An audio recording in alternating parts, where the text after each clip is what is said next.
શ્રીમદ ભગવદ્ ગીતા અધ્યાય 2 સાંખ્ય યોગ શ્લોક 70 શ્રી કૃષ્ણ ભગવાન અર્જુનને સ્થિત પ્રજ્ઞ માણસના લક્ષણો સમજાવી રહ્યા છે. શ્લોક 70માં સમુદ્રનું ઉદાહરણ આપી અને સ્થિત પ્રજ્ઞ માણસ કેવો હોવો જોઈએ તે સમજાવવામાં આવ્યું. આ શ્લોકના માધ્યમથી શાંતિ કેવી રીતે મળે તે પણ સમજીએ. આપે આ ચેનલ સબસ્ક્રાઇબ ના કરી હોય તો સબસ્ક્રાઇબ કરો. પ્રથમ આપણે શ્લોક 70નું પઠન કરીએ, પછી તેનો ભાવાર્થ સમજીએ. આપૂર્યમાણમચલ પ્રતિષ્ઠં સમુદ્રમાપઃ પ્રવિશન્તિ યદ્વत् તદ્વत् કામાયં પ્રવિશન્તિ સર્વે સ શાંતિમાપ્નોતિ ન કામકામી. અર્થાત જેવી રીતે બધી નદીઓના જળ ચારે તરફથી પરિપૂર્ણ સમુદ્રમાં આવીને મળે છે, પણ સમુદ્ર પોતાની મર્યાદામાં અચળ અને પ્રતિષ્ઠિત રહે છે. એટલે કે નદીઓ સમુદ્રમાં આવીને મળે છે, તેમ છતાં સમુદ્ર ઉભરાતો નથી. આપ જોઈ શકો છો કે સમુદ્ર કિનારે લોકો સ્નાન કરે છે, આનંદ કરે છે. તેમને વિશ્વાસ છે કે સમુદ્ર તેની મર્યાદા મૂકવાના નથી. તેવી જ રીતે સઘળા ભોગ પદાર્થો જે સંયમી મનુષ્યમાં વિકાર ઉત્પન્ન કર્યા વિના જ તેને પ્રાપ્ત થાય છે, તે જ મનુષ્ય પરમ શાંતિને પ્રાપ્ત થાય છે, ભોગોની કામના વાળું નહીં. તો સંયમી મનુષ્ય સમુદ્ર જેવો છે, એનામાં કોઈ વિકાર ઉત્પન્ન થતા નથી, કોઈ ઈચ્છાઓ થતી નથી અને પરમ શાંતિને પ્રાપ્ત થાય છે.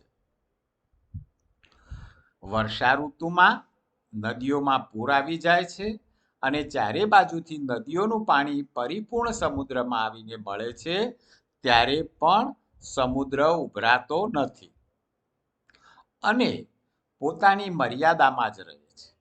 જ્યારે ઉનાળામાં નદીઓનું પાણી ઘણું ઓછું થઈ જાય છે, ત્યારે સમુદ્ર ઘટતો નથી. તાત્પર્ય એ છે કે નદીઓનું પાણી વધવાથી કે ઘટવાથી સમુદ્રમાં કોઈ ફરક પડતો નથી. એવી જ રીતે સંસારના સઘળા ભોગો તે પરમાત્મા તત્વ જાણવાવાળા સંયમી મનુષ્યને પ્રાપ્ત થાય છે, પણ તે ભોગો તેના કહેવાતા શરીરમાં અને અંતઃકરણમાં સુખ દુઃખ રૂપી વિકારો પેદા નથી કરી શકતા. તો સંયમી માણસ સમુદ્ર જેવો છે, એને કોઈ ભૌતિક ભોગો એ દુઃખી કરી શકતા નથી કે સુખનો આનંદ પણ એને થતો નથી. નદીઓ જેમ સમુદ્રને મળે છે, પરંતુ સમુદ્ર વિચલિત થતો નથી, તેમ ઇન્દ્રિયો આપણને વિચલિત ન કરવી જોઈએ. કોઈ આપણને કટુ વચન બોલે તો આપણે ગુસ્સે થઈ જઈએ છીએ. કોઈ આપણા વખાણ કરે તો આપણે આનંદિત થઈ જઈએ છીએ. તો આપણે ઇન્દ્રિયો પર વિજય મેળવ્યો નથી. ઇન્દ્રિયો જેમ ઈચ્છા કરે તેમ આપણે વર્તીએ છીએ. તો એ વ્યક્તિ સ્થિત પ્રજ્ઞ નથી. એક ઈચ્છા પૂરી થાય, બીજી ઈચ્છા શરૂ થશે. શાંતિ કેમ મળતી નથી અને શાંતિ કેવી રીતે મળે, બંને વસ્તુ આપણે સમજીએ. જે વ્યક્તિ પોતાની ભૌતિક ઈચ્છાઓ તૃપ્ત કરવામાં જ રહે છે, તેને કદી શાંતિ મળતી નથી. કારણ કે એક ઈચ્છા પૂરી થાય એટલે તરત બીજી ઈચ્છા ઉદ્ભવશે. ઈચ્છાઓ શરીરને સતત બાળતી રહે છે. કેમ કે અગ્નિમાં તેલ પૂરીએ તો અગ્નિ પ્રજ્વલિત થવાની છે. એવી રીતે તમે ઈચ્છાઓ ઉપર ઈચ્છાઓ કર્યા કરશો તો ઈચ્છાઓ શરીરને બાળશે અને શાંતિ મળશે જ નહીં. તો શાંતિ મેળવવા શું કરવું? તો શાંતિ માટે ઈચ્છાઓને ઘટાડતા જવું અને સ્થિત પ્રજ્ઞ થવું. કોઈ વસ્તુ મળે અથવા ન મળે એનો કોઈ હરખશોક ન રહે તો જ શાંતિ મળે. જય શ્રી કૃષ્ણ.